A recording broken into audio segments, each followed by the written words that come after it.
Bienvenidos a nuestro podcast La Biblia en un año, día 46. Los altibajos de la vida. Cuando miro en retrospectiva los 40 años que he pasado siendo cristiano, veo que ha habido épocas en momentos espirituales altos, experiencias del Espíritu Santo, el amor de Dios, el gozo de ver a la gente encontrarse con Jesús por primera vez, respuestas asombrosas a la oración y ver el avance del reino. Por otro lado, también hubo momentos bajos espiritualmente, experiencias de desierto, duelos, decepciones, fracasos, tentaciones, oposición, problemas de salud y agotamiento. En los pasajes de hoy vemos cómo los altibajos espirituales están íntimamente conectados. Vamos a leer Salmos capítulo 22 del 1 al 11 en la PDT. No me dejes, Señor. Al director, al compás de la melodía, la sierva de la aurora, canción de David. Dios mío, ¿por qué me has abandonado? Estás muy lejos para salvarme, muy lejos para entender mi llanto. Dios mío, te he llamado una y otra vez durante el día y no has respondido. De noche sigo llamándote y tampoco me respondes. Sin embargo, tú eres santo. Tú estás sentado como rey y tu trono son las alabanzas que te rinde Israel. Nuestros antepasados confiaron en ti y tú los salvaste. Ellos pidieron tu ayuda y tú los ayudaste a escapar de sus enemigos. Confiaron en ti y encontraron una respuesta. Entonces, ¿por qué no atiendes a mis súplicas? ¿Acaso soy un gusano y no un hombre? La gente me desprecia. Todo el que me ve se burla de mí, me hacen gestos de rechazo y me tratan mal. Y dicen que pida ayuda al Señor a ver si lo salva. Si tanto lo quiere, tendrá que salvarlo. En el momento que salí del vientre de mi madre y ella me dio pecho, tú me hiciste sentir seguro. Has sido mi Dios desde el día en que nací, cuando salí del vientre de mi madre, cuando fueron tus brazos los que me recibieron. Así que no me dejes, especialmente ahora que el peligro está cerca y no tengo a nadie que me ayude. Primer punto que vamos a tratar con respecto de este Salmos 22. Confía en que el sufrimiento te llevará a la victoria final. Este salmo es el antecedente del grito de Jesús en la cruz. Dios mío, ¿por qué me has abandonado? No es coincidencia que Jesús citara este salmo en Mateo capítulo 27, verso 46. El Salmo 22 trata un antecedente profético para la cruz y la resurrección cumpliéndose en Jesús. La gente se burla de mí, el pueblo me desprecia, fue menospreciado y ridiculizado. Le lanzaron insultos meneando la cabeza. Este confía en el Señor, que sea quien lo libre. El Salmo describe con precisión los sufrimientos de Jesús en Mateo 27, del 31 al 46, a pesar de los cuales todo termina en victoria. El mensaje de este Salmo trata de la importancia de confiar aún en nuestros momentos más bajos. El Salmo 22, versículos 4, 5 y 9. Jesús, en el momento más bajo de su vida, crucificado y abandonado por Dios, confió en que Dios lo libraría. La derrota aparente de la cruz se volvió la victoria más grande de todos los tiempos. Si estás en un punto bajo, recuerda que el sufrimiento no tiene la última palabra. En Jesús, la resurrección y la victoria de Dios tienen la última palabra. Sigue confiando en Él. Vamos a orar. Señor amado, quiero darte gracias por todas las veces en las que he clamado a ti y he sido salvado. He confiado en ti y no me has decepcionado. Ayúdame, Señor, a seguir confiando en ti como en todo momento, Señor. Ayúdame cuando atraviese en épocas de sufrimiento. Te lo pido en el nombre de Jesús. Amén. Ahora vamos a leer Marcos capítulo 1, del versículo 1 al 28. Misión de Juan el Bautista. Esta es la nueva noticia, la buena noticia sobre Jesús el Mesías, el Hijo de Dios. Empieza como está escrito en el libro del profeta Isaías. Oye, te envío a mi mensajero delante de ti, quien te preparará el camino. Alguien grita en el desierto, preparen el camino para el Señor, háganle caminos derechos. Así Juan el Bautista llegó a bautizar a la gente en el desierto, anunciándoles que cambiaran su manera de pensar y de vivir y que se bautizaran para que Dios les perdonara los pecados. Entonces venía a él toda la gente de la provincia de Judea y de la ciudad de Jerusalén, confesaban sus pecados y Juan los bautizaba en el río Jordán. Juan se vestía de pelo de camello, llevaba un cinto de cuero en la cintura y se alimentaba de langostas y miel silvestre. Juan les decía: el que viene después de mí es más poderoso que yo. Ni siquiera soy digno de desatar agachado la correa de sus sandalias. Yo los bautizo en agua, pero Él los va a bautizar con el Espíritu Santo.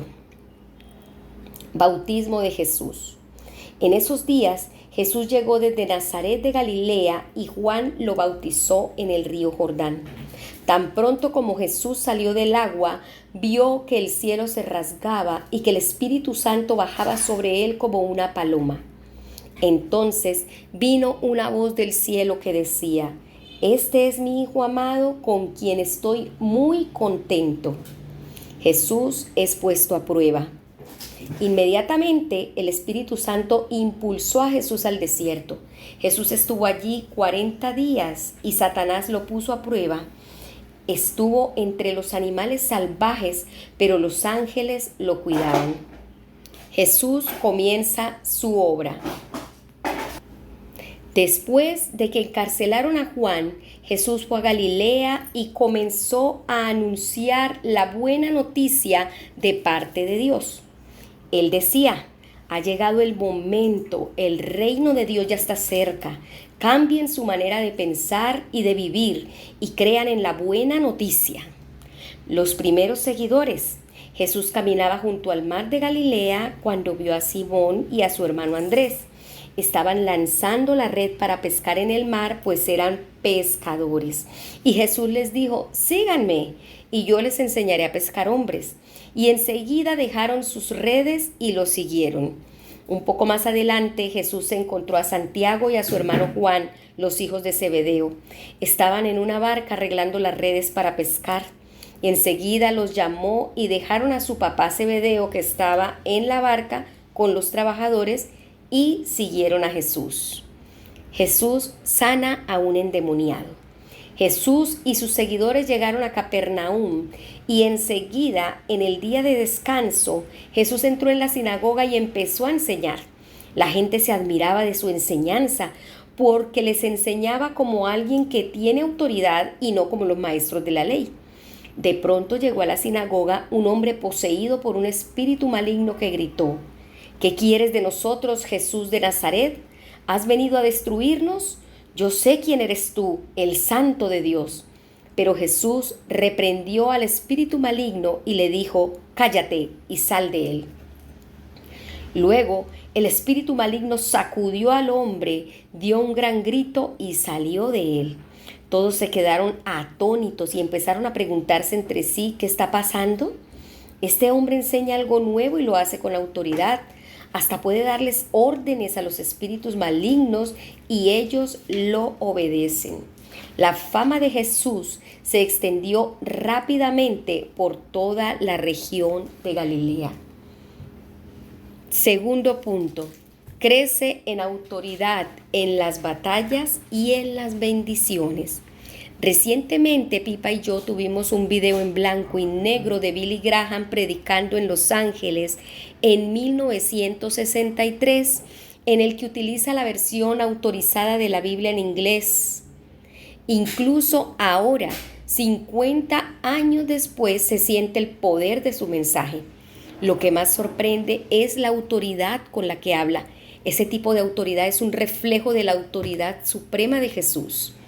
En este pasaje vemos que Dios preparó a Jesús por medio de momentos espirituales altos y bajos mediante las bendiciones y las batallas que experimentó. El de Marcos es el más corto de los evangelios. Abarca 3 semanas de acciones de Jesús y 20 minutos de palabras suyas. Es el evangelio más vivo, va corriendo de suceso en suceso, produciendo una sensación de emoción que te deja sin aliento. Es el anuncio apremiante de la nueva de Jesús. La palabra favorita de Marcos es inmediatamente. Jesús lo sabía todo acerca de la vida bajo la presión. Experimentó momentos altos y bajos espirituales. En su bautismo vivió un momento espiritual muy alto.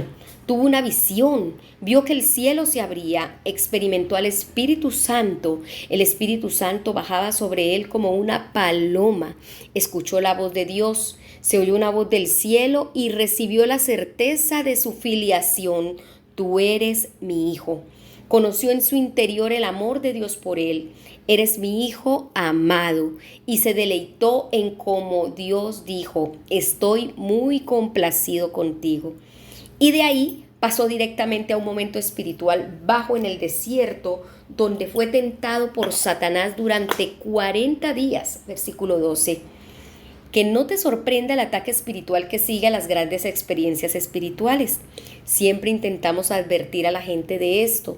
Si, por ejemplo, has sido lleno del Espíritu Santo en este fin de semana alfa, recibiendo una profunda convicción del amor de Dios por ti y conociendo que eres hijo de Dios, no te sorprendas que los ataques que a continuación vendrán frecuentemente en la forma de dudas o tentaciones.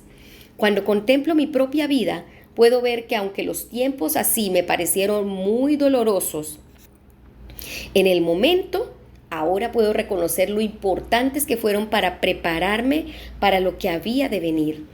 Todo esto es parte de la economía de Dios. Fue el Espíritu quien envió a Jesús al desierto para ser tentado por Satanás. De alguna manera, los tiempos de desierto e intensas tentaciones nos aseguran que realmente todo es cierto. La experiencia del Espíritu Santo es real, pero a la vez la batalla espiritual y la prueba pueden ser intensas. Jesús salió de este periodo de prueba con una autoridad extraordinaria. Primero fue una autoridad para evangelizar. Jesús predicó el evangelio y llamó a la gente a seguirlo. Nuestra prioridad número 1 es cultivar una relación con Dios. Otra autoridad fue autoridad para liderar. Cuando Jesús quería que alguien dejara su puesto y trabajara directamente para el reino, iba a esa persona y se lo pedía. Las vidas de los primeros discípulos cambiaron radicalmente. Pasaron de estar centradas en la pesca a estarlo en la gente. Tercero, fue autoridad para enseñar. La gente se asombraba de la enseñanza de Jesús porque la impartía como quien tiene autoridad. Todo el pueblo estaba tan asustado que se decían unos a otros, ¿qué es esto? Una enseñanza nueva, pues lo hace con autoridad. Versículo 27. Otra es autoridad para sanar. Jesús sana a un hombre poseído por un espíritu maligno. Tiene la autoridad para decir al espíritu maligno, sal de este hombre. Versículo 25. La gente se sorprendía no solo de sus enseñanzas, sino de la manera en que les da órdenes, incluso a los espíritus malignos, y estos le obedecen. Sea lo que sea por lo que estés pasando ahora, cree que Dios está preparándote y dándote una autoridad creciente para aquello a lo que te está llamando a hacer. Pídele que te vuelva a llenar del Espíritu Santo. Quédate seguro de que en Cristo también tú eres hijo de Dios. Él te ama y te mira complacido. Escucha su voz decirte, tú eres mi hijo amado, estoy muy complacido contigo. Vamos a orar. Amado Señor y Padre Celestial, te pido por favor que me llenes de nuevo con tu Espíritu Santo. Ayúdame a crecer en autoridad en mis palabras y en mis acciones. Te lo pido en el nombre de Jesús. Amén.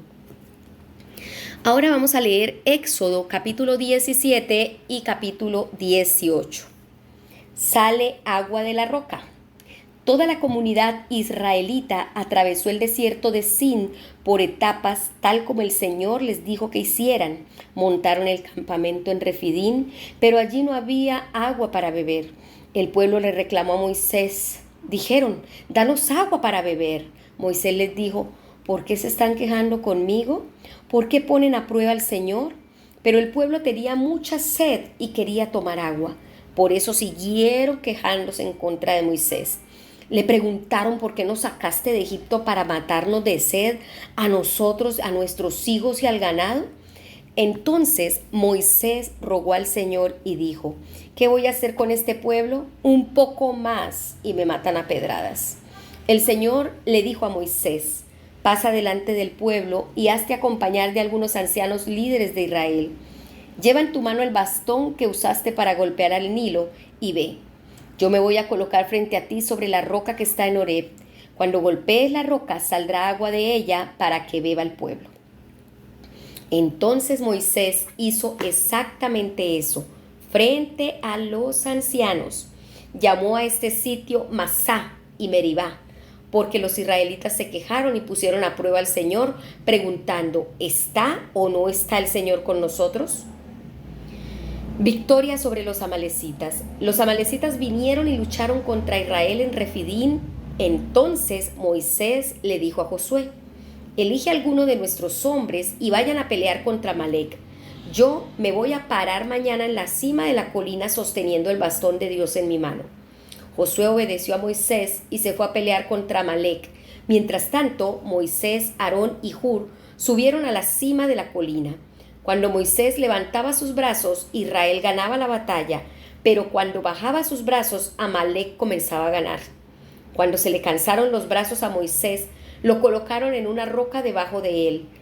Él se sentó en la roca mientras Aarón y Hur, uno a cada lado, le sostenían los brazos. De esa manera, sus brazos se mantuvieron arriba hasta que anocheció. Así, a filo de espada, Josué derrotó a Amalec y a su ejército.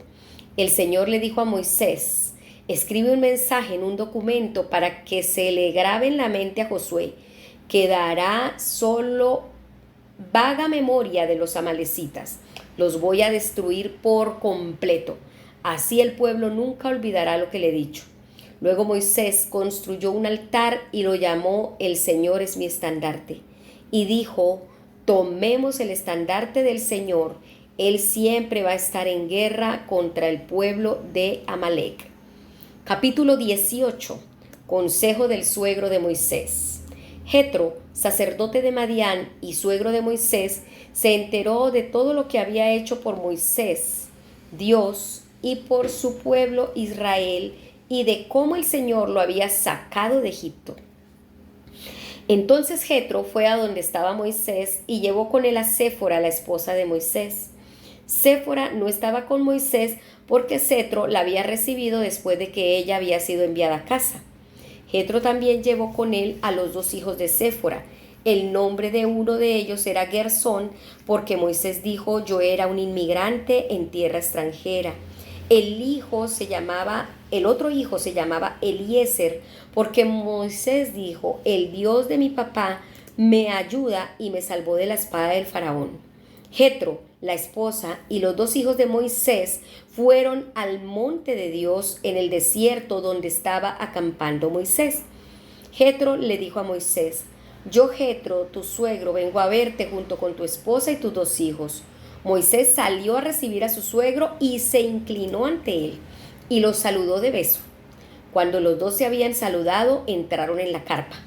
Moisés le contó a su suegro todo lo que el Señor les había hecho al faraón y a los egipcios con el fin de ayudar a Israel. También le contó sobre todas las dificultades que habían tenido en el camino y cómo el Señor les había salvado. Jetro se alegró mucho por todo el bien que el Señor les había hecho a Israel al salvarlo del poder de Egipto. Y dijo: bendito sea el Señor que los salvó del poder de Egipto y del faraón. Ahora sé que el Señor es más grande que todos los dioses, porque salvó al pueblo del poder de Egipto cuando los egipcios los estaban tratando muy mal. Jetro, el suegro de Moisés, hizo ofrendas y sacrificios para honrar a Dios. Y Aarón y todos los ancianos de Israel fueron a comer frente a Dios con el suegro de Moisés. Moisés elige a los jefes. El día siguiente, Moisés se sentó a resolver pleitos del pueblo. El pueblo se colocó alrededor de Moisés todo el día. El suegro de Moisés vio todo lo que Moisés estaba haciendo por el pueblo y le preguntó: ¿Qué es lo que estás haciendo con este pueblo? ¿Por qué eres el único juez y por qué siempre viene a ti todo el pueblo para que se haga justicia? Moisés le respondió a su suegro: porque el pueblo viene a buscarme para consultar a Dios. Cuando tienen algún problema entre ellos, vienen y yo decido quién tiene la razón. Yo doy a conocer las leyes y las normas de Dios. Pero el suegro de Moisés le dijo: lo que estás haciendo no está bien. Tú y el pueblo que está contigo se van a cansar. Este trabajo es muy difícil para ti y no puedes hacerlo solo. Ahora escúchame. Te voy a dar un consejo para que Dios esté contigo. Tú serás el representante de Dios ante el pueblo y llevarás los problemas de ellos ante Él. Enséñales las leyes y las normas y hazles saber de qué manera deben vivir y qué deben hacer. Pero elige hombres buenos, dignos de confianza, que respeten a Dios, que no se dejen sobornar, y haz que ellos manden sobre el pueblo. Coloca a unos de ellos a cargo de 1000 personas, a otros a cargo de 100, a otros a cargo de 50 e incluso otros a cargo de 10. Ellos estarán encargados de juzgar al pueblo en todo momento. Los casos más graves te los llevarán a ti, pero los casos menores los juzgarán ellos. Facilítate las cosas encargándole parte del trabajo. Si haces todo esto y lo ordena Dios, vas a poder sobrellevar tu trabajo y todo el pueblo se irá en paz a sus hogares. Moisés siguió el consejo de su suegro e hizo todo lo que él le dijo. Nombró hombres capaces de todo Israel e hizo que ellos gobernaran al pueblo. Nombró quienes estuvieran a cargo de grupos de 1000, de 100, de 50 e incluso de 10 personas. Ellos administraban justicia permanentemente entre los israelitas. Los casos más difíciles se los llevaban a Moisés, pero los sencillos los resolvían ellos mismos. Después, Moisés se despidió de su suegro y Jetro regresó a su tierra. El tercer punto que vamos a tratar, y este punto es con respecto a este texto de Éxodo, se titula Ora y actúa para convertir los momentos bajos en altos. Moisés tuvo momentos de grandes bajonazos espirituales. Los miembros del pueblo reclamaron a Moisés, se quejaron y estuvieron a punto de matarlo a pedradas. Los amalecitas se dirigieron a Refidim para pelear contra los israelitas. Aún así, Dios convirtió los momentos bajos en momentos altos. ¿Cómo sucedió esto? Primero, apoyo y ánimo entre ellos. Lo primero, Moisés oró para sí, clamó al Señor: ¿qué voy a hacer con esta gente? Y el Señor le contestó. Segundo, intercedió por Josué y el pueblo. Cuando Moisés levantaba sus brazos, los israelitas dominaban en la batalla, pero cuando lo bajaba, dominaban los amalecitas. Pero como a Moisés se le cansaban los brazos, Aarón y Hur le sostuvieron los brazos, uno de un lado y el otro del otro. Y Josué derrotó al ejército amalecita a filo de espada. Y se alzó diciendo: tengo en la mano la bandera de nuestro Dios. Este pasaje nos recuerda el poder y la necesidad de la oración de intercesión. También nos recuerda la importancia del amoroso apoyo y sostén que podemos darnos los unos a los otros cuando estamos agotados.